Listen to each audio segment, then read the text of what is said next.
વડોદરા જિલ્લા કલેક્ટર કચેરી ખાતે મહેસૂલ વિભાગના કર્મચારીઓએ પોતાની પડતર માંગણીઓને લઈને વિરોધ પ્રદર્શન કર્યું હતું।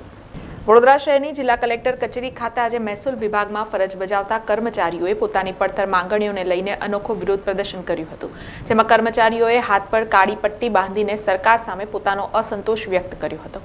અત્રે નોંધનીય છે કે મહેસૂલ કર્મચારીઓ લાંબા સમયથી વિવિધ માંગણીઓ કરી રહ્યા છે, પરંતુ સરકાર તરફથી કોઈ સકારાત્મક પ્રતિસાદ ન મળતા આખરે તેઓએ વિરોધનો માર્ગ અપનાવ્યો છે।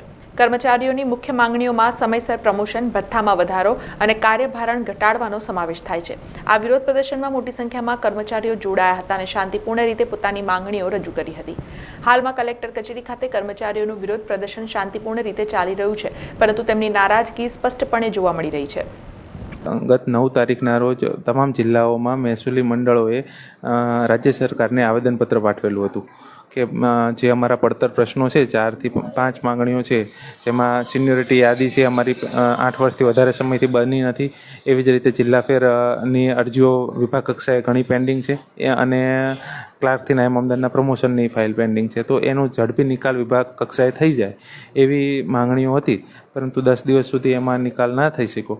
એટલે આજે પ્રતિકાત્મક રીતે કાળી પટ્ટી બાંધી તમામ જિલ્લાના મહેસૂલી કર્મચારીઓ વિરોધ દર્શાવી રહ્યા છે। સરકારના જ કર્મચારીઓ છીએ તો સરકારમાં સકારાત્મક નિર્ણય થાય એવી જ અપેક્ષા રાખીએ છીએ ને બીજું મહેસૂલી મંડળ અને વિભાગ કક્ષાએ પણ એ બાબતે ઘણા અંશે સકારાત્મક અભિગમ છે, પરંતુ લાંબો સમય સુધી પેન્ડિંગ હોવાના કારણે કર્મચારીઓમાં સતત રોષ છે। એટલા માટે આ મહામંડળે આ નિર્ણય તરફ જવાનું કારણ બન્યું છે।